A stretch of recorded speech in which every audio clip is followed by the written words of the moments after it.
우리나라는 옛날부터 부모님을 잘 섬기고 어른을 잘 공경하는 그런 나라였습니다. 그래서 한국에 왔던 최초의 의료 선교사인 알렌 선교사는 우리나라에 대해서 말하기를 조선은 늙음과 죽음이 두렵지 않는 노인들의 천국이라는 그런 말을 했어요. 그러나 지금도 과연 정말로 그렇겠습니까?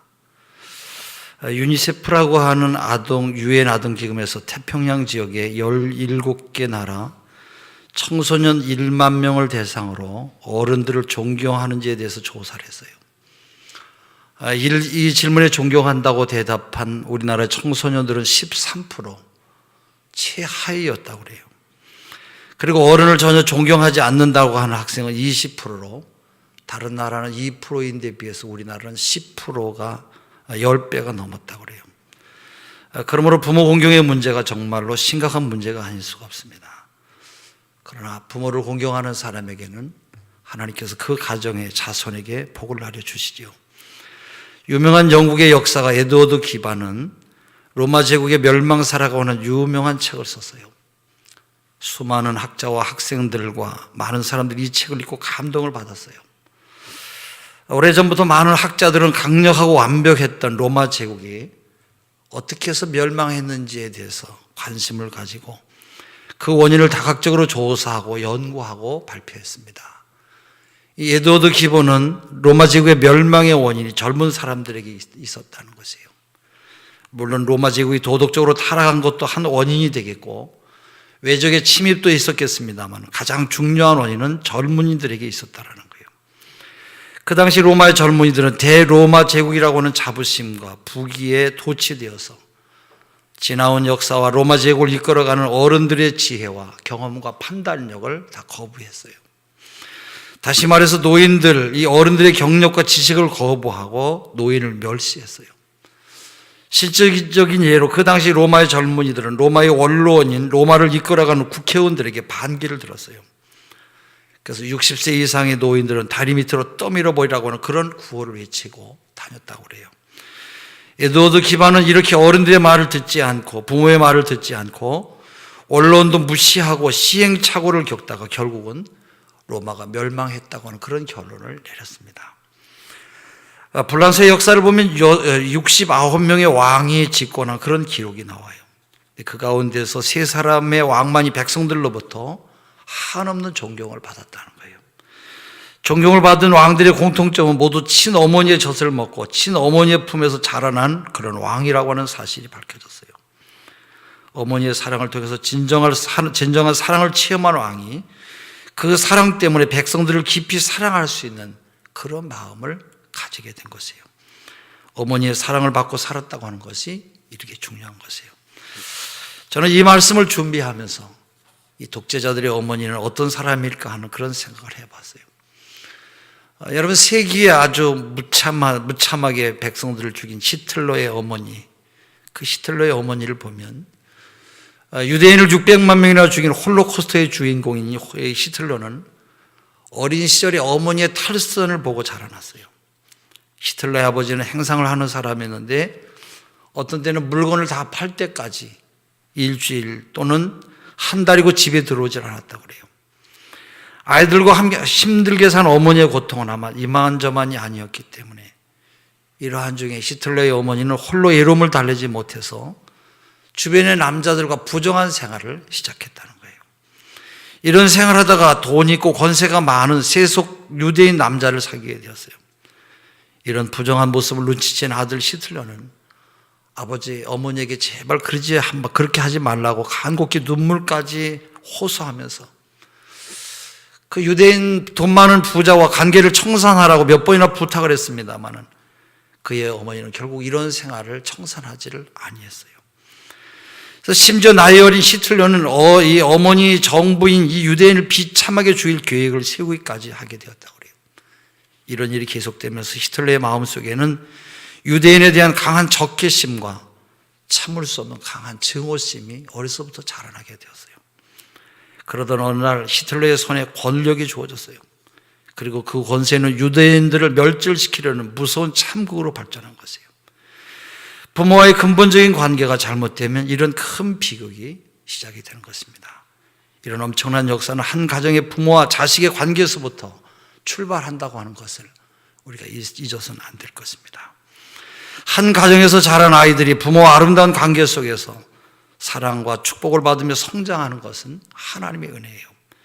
이것은 한 개인이 사랑을 받는 차원이 아니라 한 민족의 축복을 받는 그런 결과를 가져오는 것이에요. 그래서 성경은 자식은 여호와의 주신 기업이라고 말하고 있어요. 어머니 한나의 기도와 사랑을 받고 자란 사무엘을 보세요. 신앙의 어머니 한나의 서원 기도로 태어났고 서원한 대로 하나님께 바쳐진 사무엘은 장차 자라나서 이스라엘의 마지막 사사요 최초의 선지자가 되어서 나라의 기틀을 바로 세우는 이스라엘의 건국의 조상이 된 것이에요. 이삭이 이방인들 가운데서 거부가 된 것은 하나님 앞에 또 부모님께 효도했기 때문에 그래요. 이삭은 자신을 제물로 바치는 아버지 아브라함에게 순종함으로 어디를 가든지 형통하는 복을 받았다고 그렇게 말씀하고 있어요. 창세기 26장 12절에 이삭이 그 땅에서 농사하여 그 해 100배나 얻었고 여호와께서 복을 주심으로 그 사람이 창대하고 왕성하여 마침내 거부가 되었다. 이처럼 효도를 행하면 개인과 가정뿐만 아니라 나라와 민족도 국가도 형통하게 되는 것이에요. 에스더가 자신을 키워준 삼촌 모르드게의 말에 순종했을 때 위기에 빠진 유대 민족이 구원을 받게 되었어요. 하나님이 주신 10계명 가운데 인간관계에 해당하는 첫 계명이 바로 부모와의 관계예요. 그래서 사람이 가장 먼저 행할 일이 바로 부모를 공경하라는 것이에요. 성경의 부모 공경을 가장 모범적으로 행한 여인은 성경에 나오는 루시라고 하는 그런 여자지요.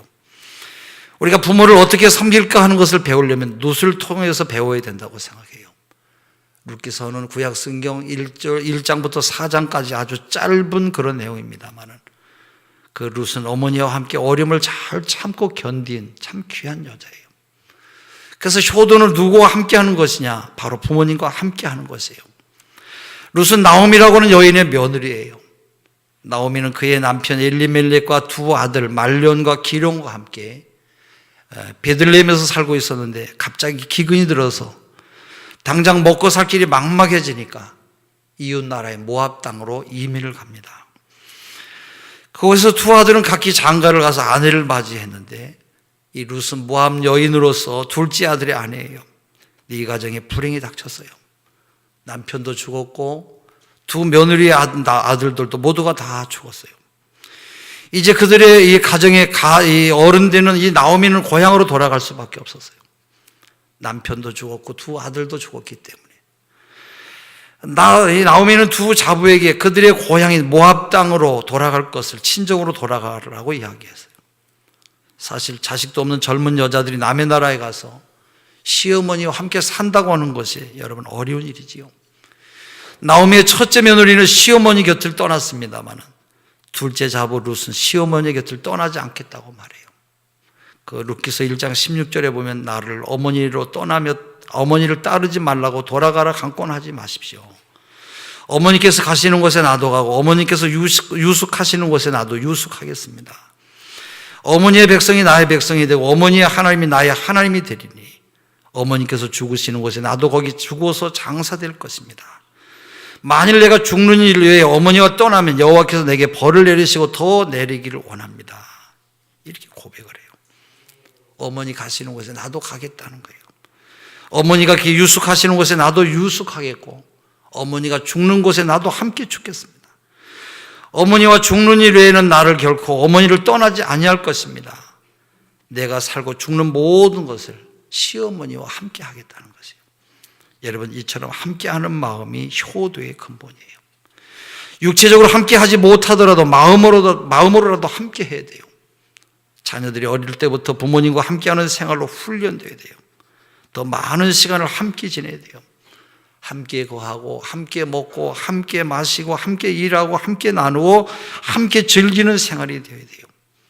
좋은 일만 아니라 행복만 함께하는 것이 아니라 굳은 일과 슬픔도 불행한 일도 함께 나눠야 되는 것. 이것이 바로 효도인 것이에요.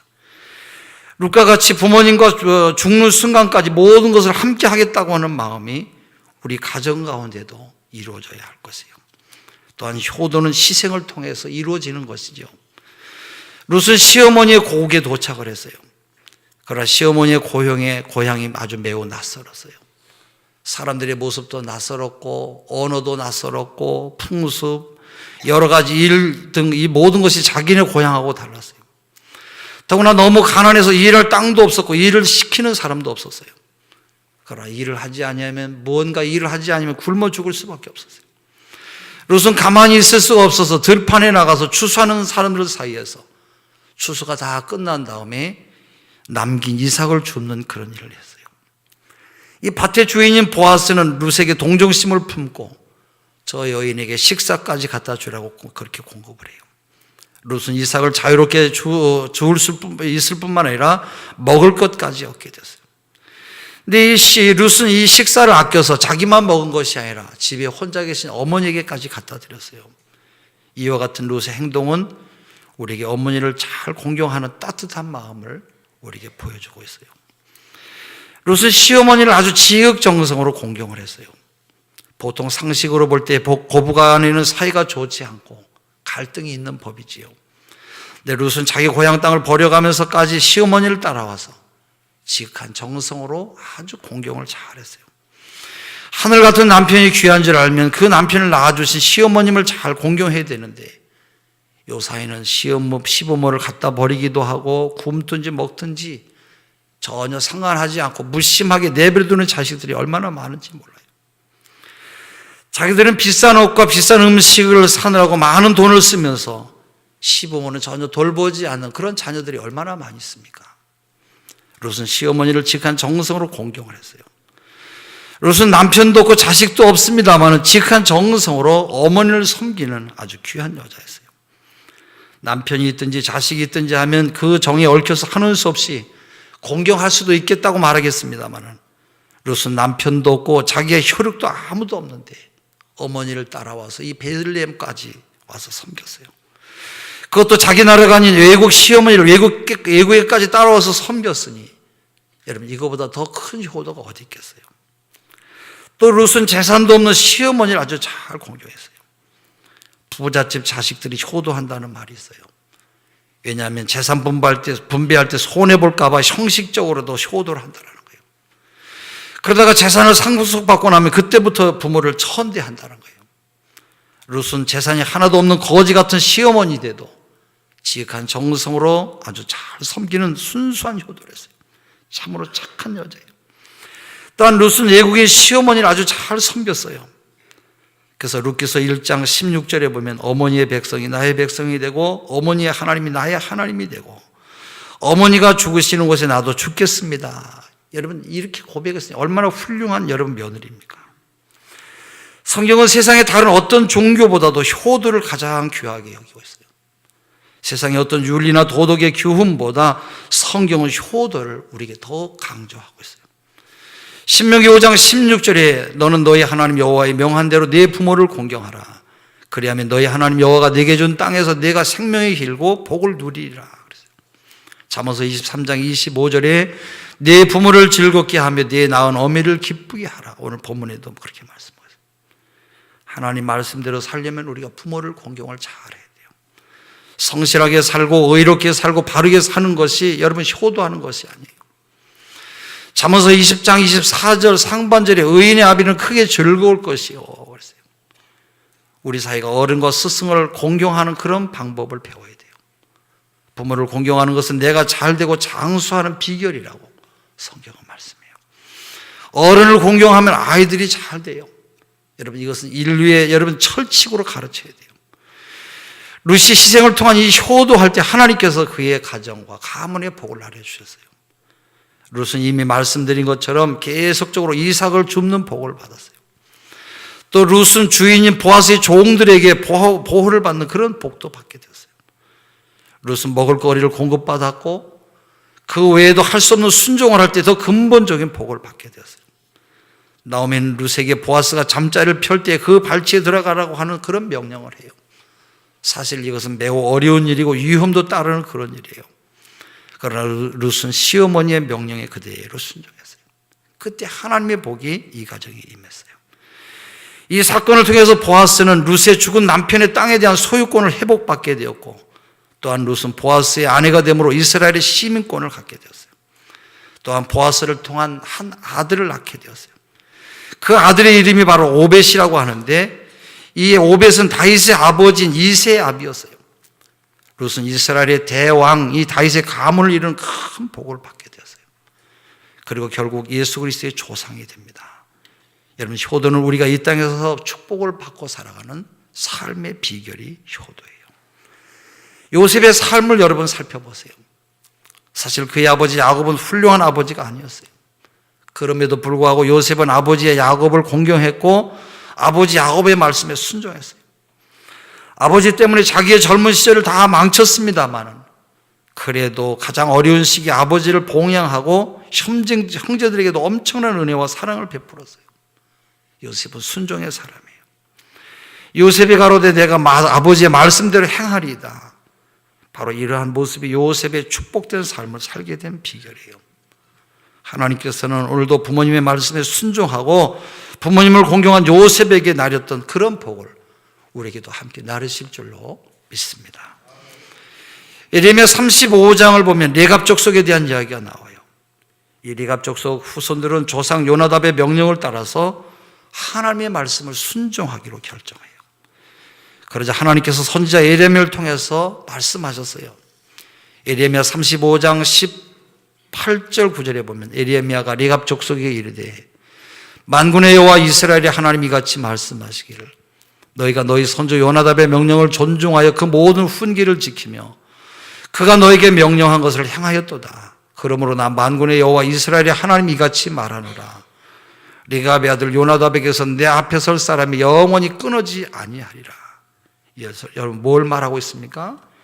하나님께서는 당신의 말씀대로 살아가는 사람, 바로 부모님의 말씀대로 살아가는 사람에게 그 자자손손이 끊어지지 아니하고 영원한 복을 주신다고 말씀하고 있어요.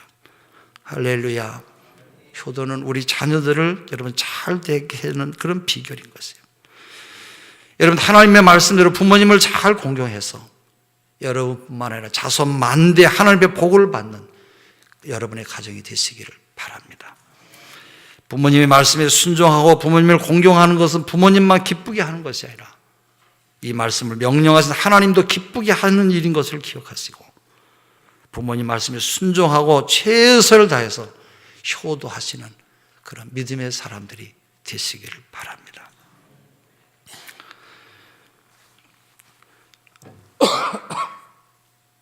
미국의 중고등학교에서는 이 부모 공경을 가르칠 때 이 조지 워싱턴의 대통령, 초대 대통령 예를 든다고 그래요. 이 사람은 젊었을 때 바다로 나가서 훌륭한 선장이 되는 것이 꿈이었어요. 이 사람은 꿈을 이루기 위해서 선원으로 취직해서 바다로 떠나려고 어머니에게 작별 인사를 하러 갔어요. 어머니가 아주 만류했어요. 그는 자신이 오랫동안 꿈꿔왔던 일입니다만 어머니의 만류에 그만 마음을 돌이켰어요. 그리고 어머니의 눈물과 내 꿈을 바꿀 수 없다고 말하면서 바다에 나가는 것을 항의하는 것을 포기했어요.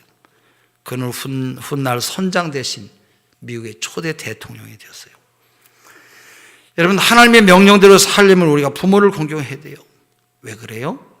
부모님은 우리를 낳으시고 기르시고 보살피시고 지극정성으로 키우셨기 때문에 우리 어머니의 수고와 희생은 우리의 말로 다 설명할 수가 없을 것이에요.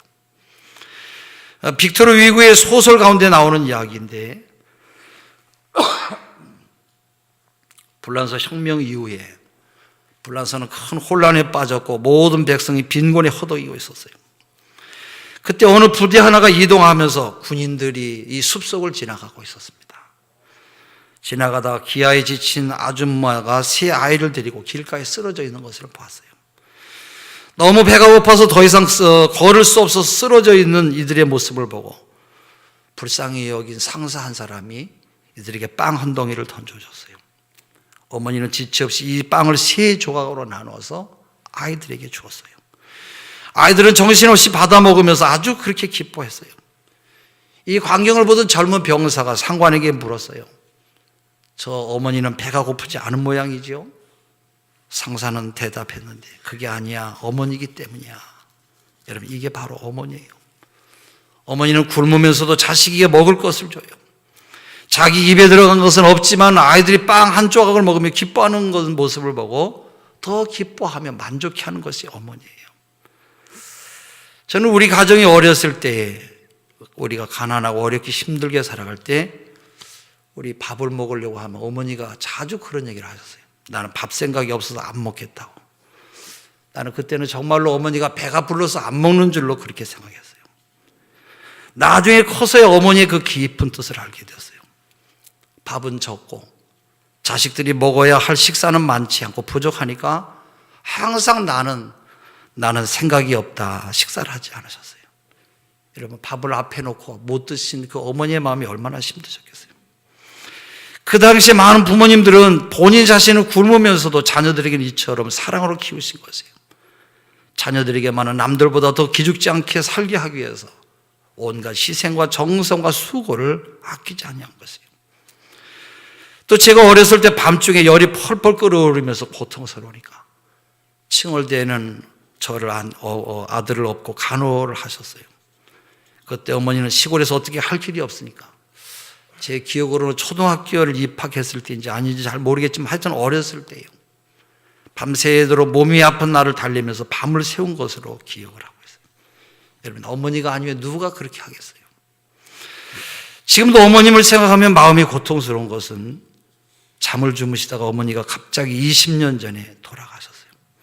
새벽 기도 가려고 일어나서 몸이 안 좋으신 것을 보고 잠을 잤기 때문에 옆방에 주무신 어머니 방을 들여다보니까 어머니가 모습이 이상해요. 가서 보니까 돌아가셨어요.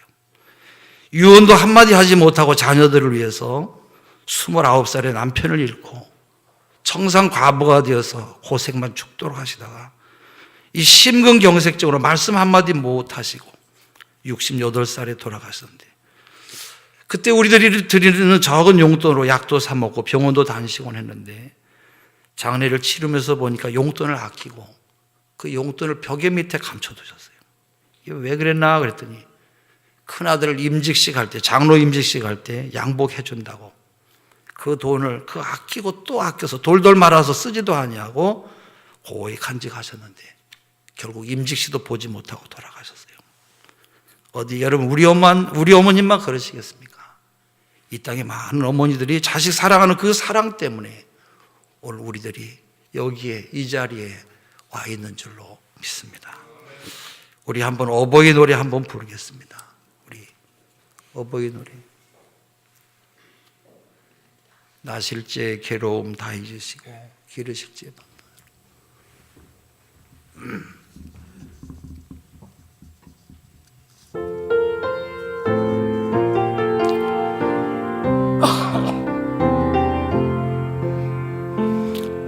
나실제 괴로움 다 잊으시고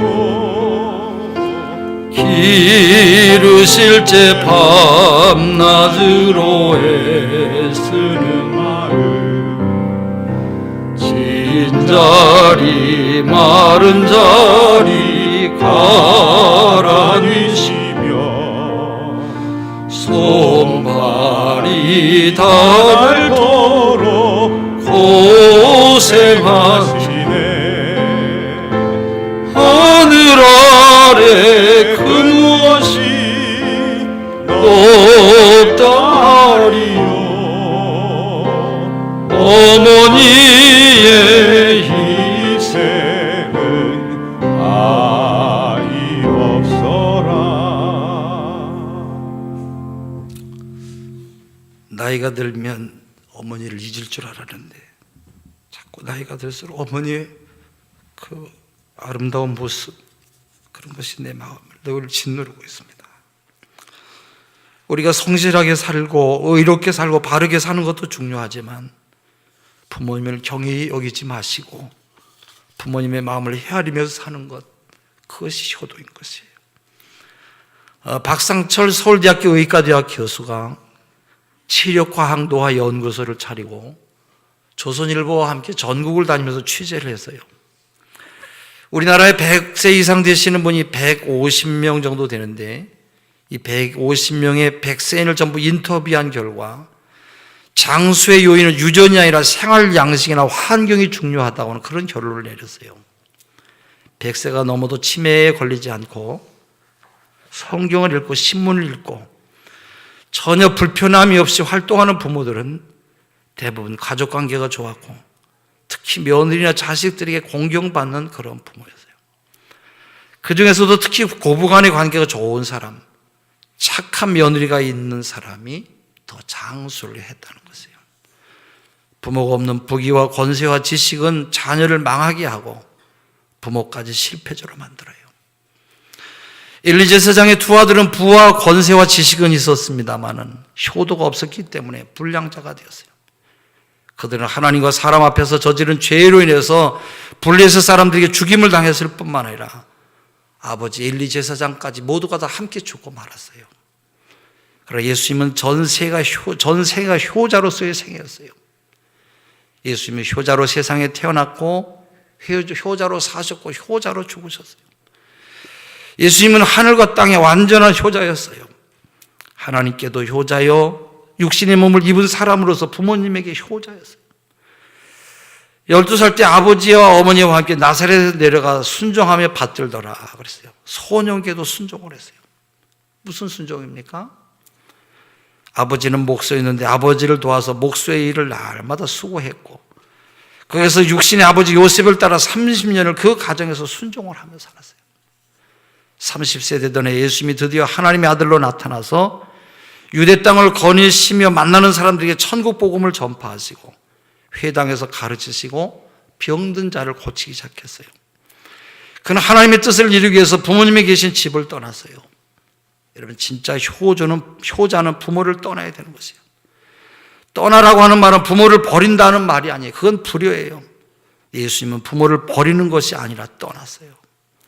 마지막 순간 예수님은 자신의 죽음을 어머니에게 보게 합니다. 머리에는 과시관을 쓰고 피 흘리는 그 아들의 안타까운 모습과 그리고 손과 발에 못 박혀 형틀에 매인 채 피 흘리신 아들 예수 그리스도는 아버지여 저들의 죄를 사하여 주시옵소서. 저들이 알지 못해서 그러합니다. 그런 피 맺힌 기도를 하면서 그것을 다 듣게 하셨어요. 그리고 예수님께서 십자가에 달려서 참으로 고통 가운데 한 말씀을 하세요.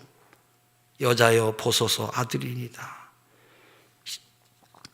이 말은 자기 어머니를 향해서 최고의 여자로서 귀한 존칭으로 귀부인이라고 하는 그런 칭호를 부르면서 보소서 아들입니다. 그렇게 말한 것이에요. 이 말은 여기 요한의 아들입니다. 저는 아들이 아닙니다. 또 그러한 뜻도 포함되어 있어요. 요한아 네 어머니다.